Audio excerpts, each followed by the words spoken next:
Boa tarde, pessoal. Prazer aos amigos, às queridas amigas. Bom, posso fazer um pedido a vocês nesse momento? Posso pedir que fiquem de pé, por favor?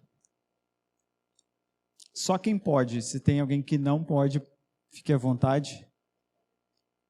Eu sei que depois do almoço é um período onde o organismo, o intestino, os órgãos estão voltados a fazer o trabalho e a gente fica com a energia baixa. Então eu só queria que você olhasse lá para cima, agora olhasse lá para baixo. Pronto? Pode sentar. Eu sou fisioterapeuta? Não. Eu sou profissional da área da educação física? Também não. Mas eu sei que a nossa mente começa a vagar quando a gente está com sono. Que palestra fantástica, doutor. Foi a do sono. Todas estão sendo muito especiais, mas quando a gente fala de sono e fala sobre saúde mental, a gente fica meio encantado também, né? Mas prazer, como foi dito, eu sou Herbert Ramos, sou psicanalista. Depois da apresentação que já foi feita, não cabe mais falar sobre mim, mas eu vim aqui hoje para falar sobre saúde mental. Foi falado bastante aqui sobre conteúdos muito interessantes, importantes, como alimentação, como a saúde física, mas eu quero dizer que tão importante quanto a saúde física, quanto a saúde muscular, movimento, para ter um envelhecimento ativo, nós precisamos de saúde emocional. Eu vou deixar a saúde mental especificamente para o doutor falar dentro da psiquiatria, mas emoção, sentimento é extremamente importante no processo de envelhecimento ativo.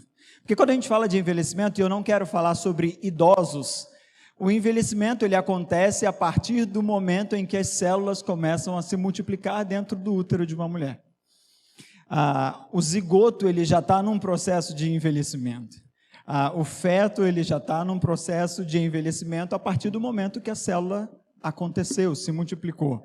Então, dentro da psicanálise, a gente acredita que o indivíduo nasce a partir da 16ª semana, porque ele já começa a receber as informações do mundo externo. Ele já sabe, ele já começa a sentir se a mãe é bem tratada, é maltratada, se ele é desejado, se ele não é desejado, se o ambiente que a mãe vive é estressante ou é tranquilo. Então, dentro do útero da sua mãe, o feto ele já está num processo de captação de informações.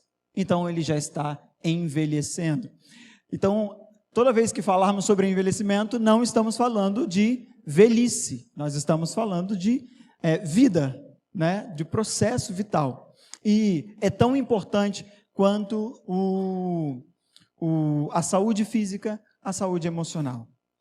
Porque as emoções, ela é muito abstrata, porém, ela é muito real. E aqui eu vou trazer algumas condições irrefutáveis sobre esse processo importante, que é manter essa saúde tão viva, tão ativa, porque todos nós, para que possamos conseguir ter acesso ao direito de ir e vir, ao poder se alimentar, precisamos ter uma mente que nos permite isso.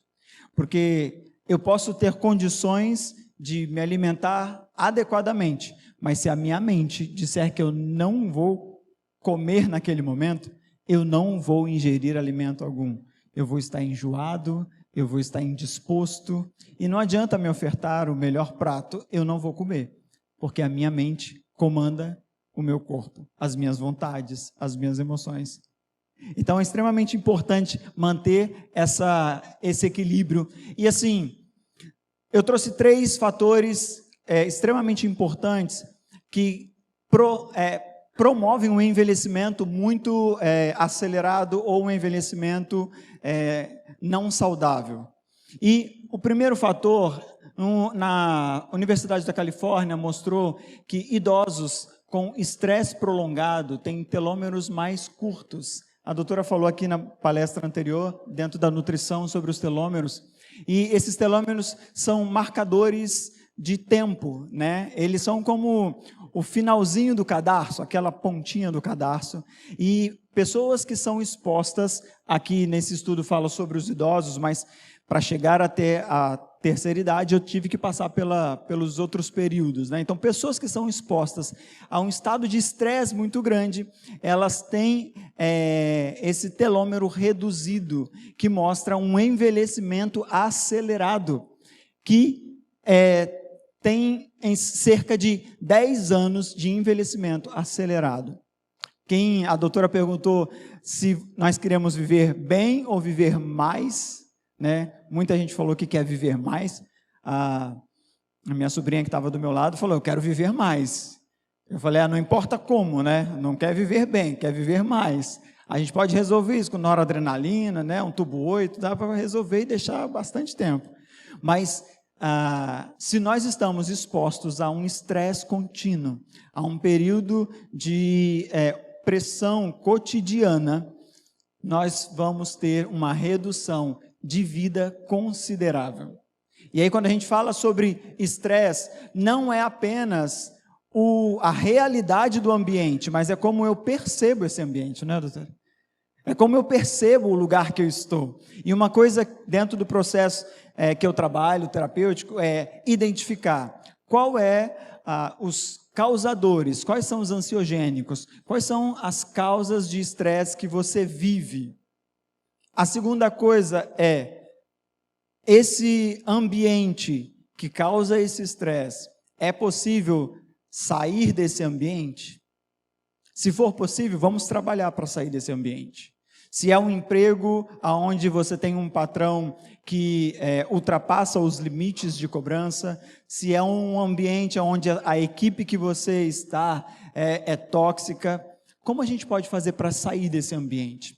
Mas existem ambientes que não dá para sair. Existem ambientes como a família, que eu não consigo me abster absolutamente dela. Um adolescente não pode simplesmente sair de casa e falar, agora eu vou viver sozinho porque meus pais são tóxicos.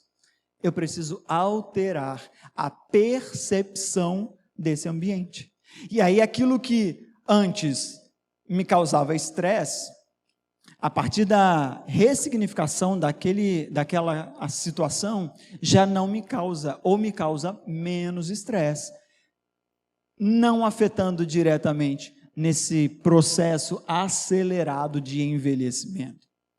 Então, nós precisamos entender que a mente que eu tenho sobre o lugar que eu estou, sobre quem eu sou, interfere diretamente na saúde e na longevidade que eu vou ter aqui na Terra. E eu gostei da pergunta da doutora, que eu não me lembro o nome, mas é muito boa, que é, você quer viver muito ou quer viver bem? Quer ter uma vida significante nessa Terra? Então, eu me lembro de uma paciente que chegou até mim, e ela era professora ela era funcionária pública da educação. E tem algum professor aqui? Sabe que sala de aula é um ambiente de muito estresse. Desculpa, professor. Você lida com o tipo de criança, todo tipo de criação, todo tipo de jovem, de adolescente. E teve um dado momento em que um aluno dela agrediu ela fisicamente. E aquilo causou um transtorno absurdo, ela não conseguia pisar numa sala de aula. Aquele ambiente representava um estresse grande demais para ela transpor aquilo. E ela era funcionária pública, a sua estabilidade, ela não via a possibilidade de sair desse ambiente. Então a gente precisa trabalhar. Como eu enxergo, o que esse ambiente significa para mim? Quais são as possibilidades que eu tenho? Após o tratamento, o processo, aquela mesma pessoa que sofria taquicardia, sudorese, a respiração acelerada, ao pensar em voltar para a sala de aula, estava retomando as suas atividades. Por quê? O estresse não é somente o ambiente que eu vivo, mas como eu percebo aquele ambiente, como eu enxergo o lugar que eu estou. E é muito importante porque isso está na mente, isso está na sua cabeça. Ah, Herbert, existem fatores que não adianta, eu posso pensar do jeito que for, eles são causadores de estresse, sim. Mas o quanto a gente pode trabalhar para amenizar esse processo sobre mim e sobre você? Um segundo é solidão. É igual a risco cardiovascular. Aqui nessa pesquisa da Universidade de Harvard, revela que a solidão aumenta o risco de doenças cardíacas, né? É claro que eu trouxe só esse fator, mas tem muitos outros dentro desse mesmo estudo. Então, o paciente que não tem um estado, um convívio social adequado, prazeroso, divertido, aonde eu consigo estar com pessoas sem me preocupar em como eu estou posicionado agora, como eu estou falando, eu ser apenas eu, sem um paletó ou sem uma roupa adequada, é extremamente importante para ter uma vida saudável, ativa. E olha só que correlação incrível. Peraí, solidão e doenças cardíacas. A somatização dentro do indivíduo, ela afeta todos os órgãos desse indivíduo. E uma coisa extremamente interessante é que a solidão, ela tem o poder destrutivo igual ao uso diário de 15 cigarros por dia. Olha que fantástico quando alguém descobre que se eu trabalho o meu estado de convivência social, eu consigo aliviar o meu corpo dessa forma. E eu me lembro de uma paciente que chegou, uma filha que chegou com a mãe de 80 anos, olha, eu quero que você trabalhe a minha mãe porque ela tem que largar o cigarro. E eu automaticamente me recordei desse estudo. E eu perguntei, quanto tempo você passa com a sua mãe por semana? Não, eu perguntei, onde a sua mãe mora? Mora com você? Não, ela ainda é independente, mora sozinha e tal. E eu perguntei, quanto tempo você passa com a sua mãe? Ela, 2 vezes por semana eu vou na minha mãe. Aí o que ela faz? Com quem ela está os outros 5 dias e o restante das horas desses 2 dias que você está? Ela não tem muitos amigos. Eu falei, é muito mais benéfico você estar em contato com a sua mãe, levá-la a um convívio com pessoas, do que a gente mexer no cigarro agora de imediato. Uma paciente de 80 anos, e não me entendam mal, é claro que o cigarro é prejudicial, mas aqui é a dosagem do que é mais benéfico naquele momento. Uma senhora de 80 anos que fumou durante 50 anos, se eu disser para ela, você não pode mais fumar, qual o nível de estresse que essa paciente vai entrar? E será que existe mesmo tantos danos a serem causados ainda?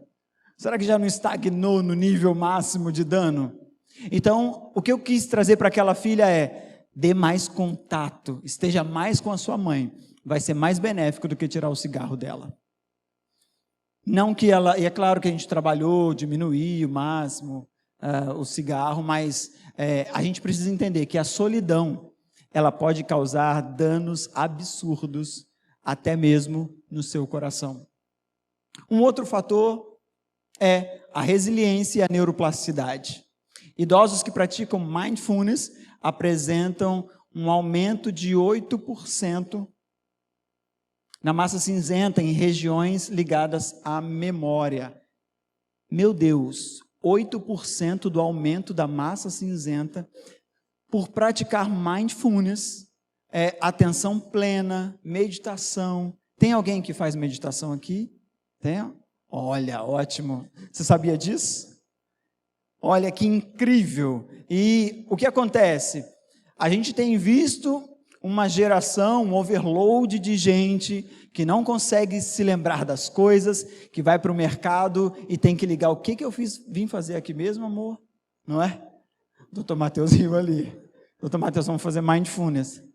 Olha, isso acontece e tem acontecido cada vez mais. Mas quando eu venho para o tempo presente, quando eu me conecto comigo mesmo, quando eu sinto o chão que eu estou pisando, quando eu respiro esse ar e experimento o agora, eu movimento o meu cérebro para mantê-lo ativo e percebendo o agora. E aí, associado a isso, concentração, relaxamento e, cara, 8% de aumento na massa cinzenta relacionado à memória é muita coisa.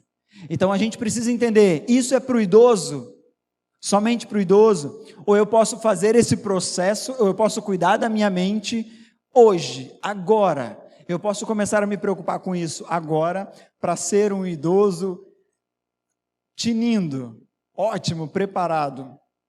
É extremamente valioso dar atenção à nossa mente, a como eu percebo e o que eu faço com ela. Hoje, alguém me perguntou assim, você ficou nervoso, conseguiu dormir bem? Eu falei, consegui. Eu estava com uma expectativa para estar aqui? Claro. Eu poderia ter me entregado a essa expectativa e deixado isso transformar em uma ansiedade? Poderia.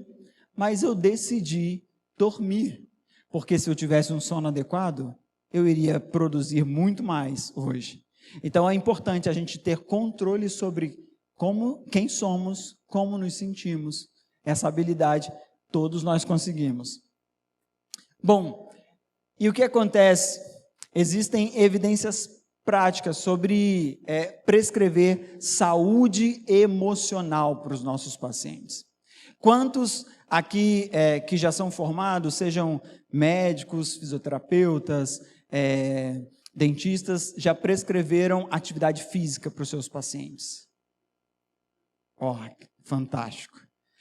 Quantos aqui já prescreveram cuidado com as emoções para os seus pacientes? E é natural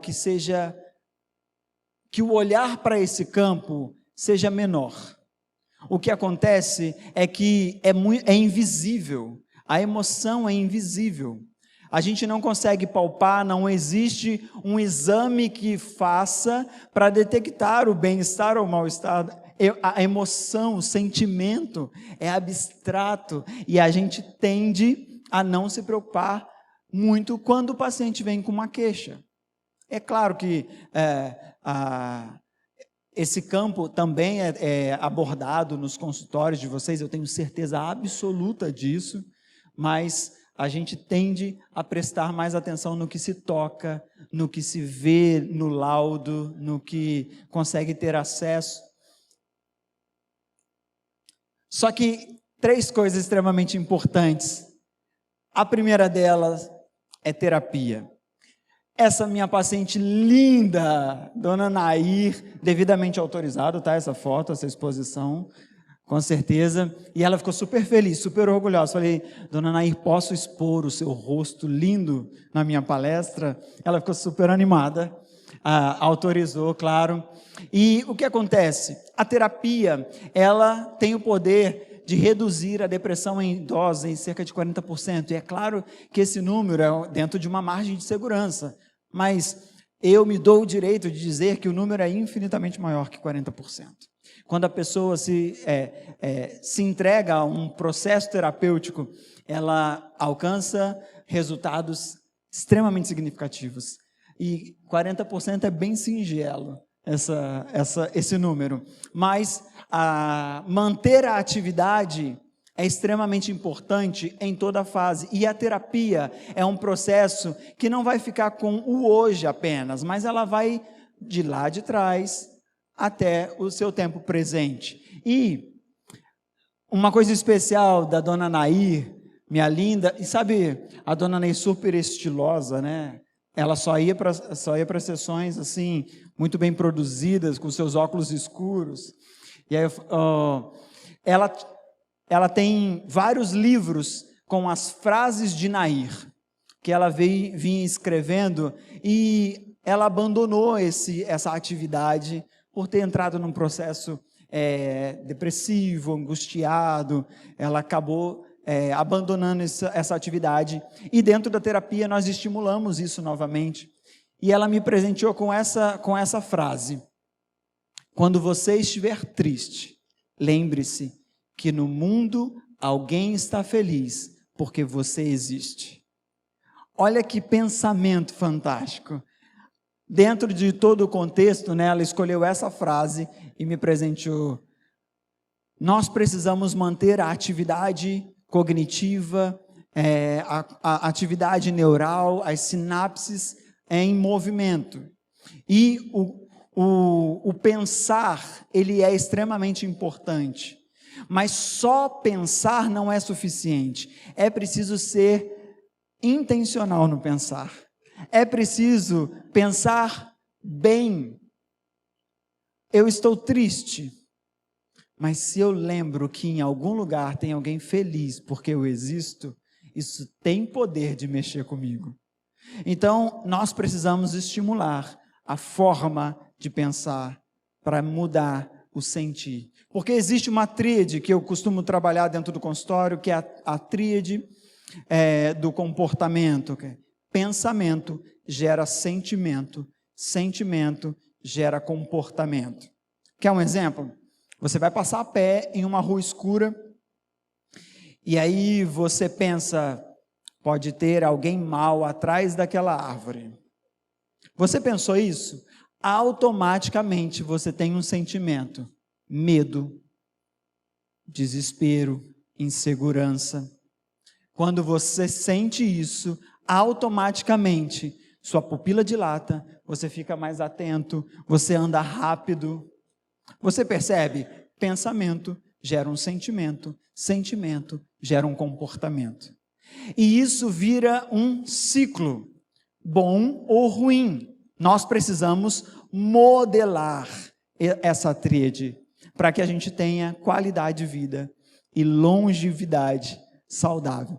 Então, terapia de longe é um dos pilares para a saúde emocional e longevidade. Segundo, conexão social. Lacan disse em uma das suas frases que a solidão é perigosa e viciante. Quando nós nos deparamos com a solidão, nós temos um conforto, né, de às vezes não lidar com o problema do outro, não ter que justificar o porquê estamos assim, ou não ter que simplesmente falar com ninguém. Só que cada vez que eu mergulho nesse estado de solidão, eu quero mais essa solidão. Eu quero menos convívio, porque me dá algum prazer, porque eu me sinto bem. Talvez é apenas uma fuga de algo. Porém, nós precisamos entender que assim como eu preciso me alimentar, assim como eu preciso tomar um remédio diário da pressão arterial, da diabetes, conexão social também é um remédio diário. Eu preciso ter conexão e boas conexões. Não conexões tóxicas, não conexões que só me tiram, que me absorvem, mas também conexões que me elevam, que me entregam, que contribuem, que devolvem.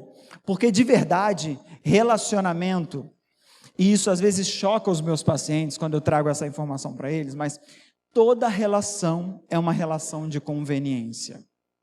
A relação entre marido e mulher, a relação entre funcionário e patrão, a relação entre pai e filho, toda relação precisa ter conveniência, precisa ter equipariedade, precisa ter troca.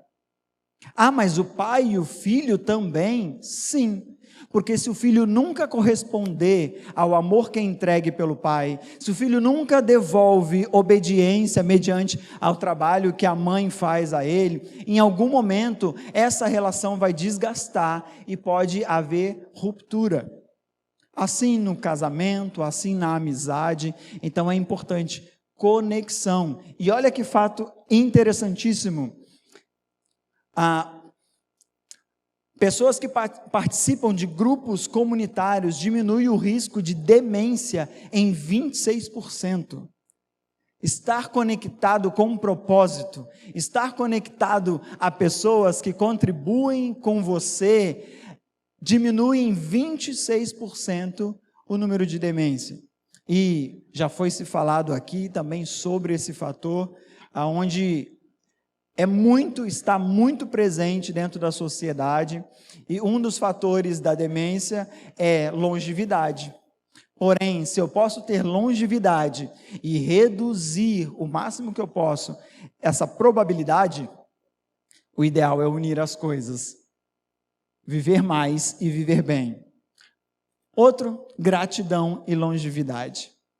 Quando nós exercemos esse poder de gratidão, de olhar, eu estou aqui, eu sou grato por estar aqui, isso consegue mexer, e já foi comprovado cientificamente, que a gratidão ela tem poder de gerar estado de felicidade, porque ela trabalha com neurotransmissores que dão bem-estar, que trazem esse conforto. Então, diários de gratidão melhoram marcadores inflamatórios.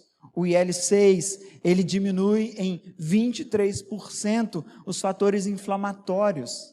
Eu gosto de trabalhar dentro do processo com vários pacientes, o que eu chamo de diário de bordo. Não é apenas um caderninho onde eu escrevo as minhas emoções, não é apenas eu relatar o que eu senti, o que eu pensei, é algo conduzido com perguntas, com conduções, por exemplo, por que valeu a pena viver o dia de hoje? E o paciente, ele começa a pensar em um porquê, porque ele tem que responder aquilo. E aí, talvez, valeu a pena viver o dia de hoje porque eu recebi uma flor de uma criança. Talvez valeu a pena viver o dia de hoje porque alguém que há muito tempo eu não falava me mandou uma mensagem. Ou valeu a pena viver o dia de hoje porque eu ganhei na Mega Sena. Você percebe que eu preciso encontrar esse porquê valeu a pena? Então, conduzir o paciente nesse processo é extremamente importante. Gerar gratidão, mas eu também preciso conduzi-lo a liberar perdão, a perdoar, a ver o que eu fiz no dia que eu não deveria ter feito, que talvez é falar alto com a pessoa que eu amo, que talvez é ser áspero com quem eu não deveria. Então, conduzir o paciente nesse processo de encontrar esses porquês de ser grato é importante. E você que é da área da saúde mental, da saúde emocional, que está aqui, que já atua ou que vai atuar, é extremamente importante você criar meios para que o seu paciente alcance esse lugar de gratidão. E eu quero fazer um desafio, na verdade, para vocês que são da área da saúde. O desafio é você conseguir acrescentar dentro da sua prescrição, dentro do seu olhar clínico, também o olhar emocional.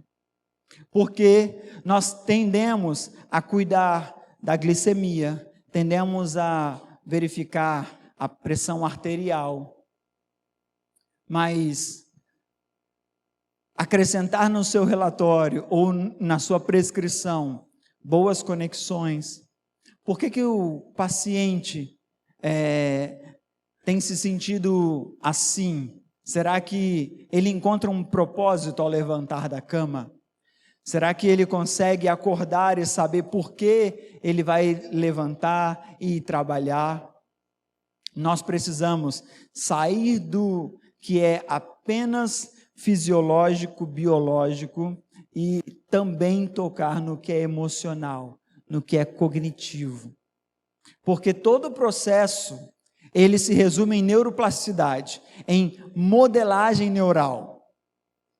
Dentro do meu processo, tudo converge para remodelar a mente do indivíduo. E isso é criando novas sinapses, novas conexões neurais, novas pontes cognitivas. E aquilo que em um momento era visto de uma forma, em outro momento é enxergado por um outro prisma. E agora o que era doença passa a ser saúde. Então é extremamente importante isso. E como disse Franklin, a longevidade sem propósito é apenas tempo prolongado. Nós precisamos ter um propósito, um objetivo. Para quê? Para que eu levanto da cama? Para que eu vou trabalhar? Para que eu compro uma roupa nova? E quando a gente começa a se perguntar o para quê, é diferente do porquê. Porque o porquê são justificativas, mas o para quê é o objetivo. Quando a gente identifica o objetivo, a gente chega de forma muito mais clara num lugar de satisfação e gratidão. E eu queria, nesse próximo slide, ele tem áudio, você consegue liberar para mim?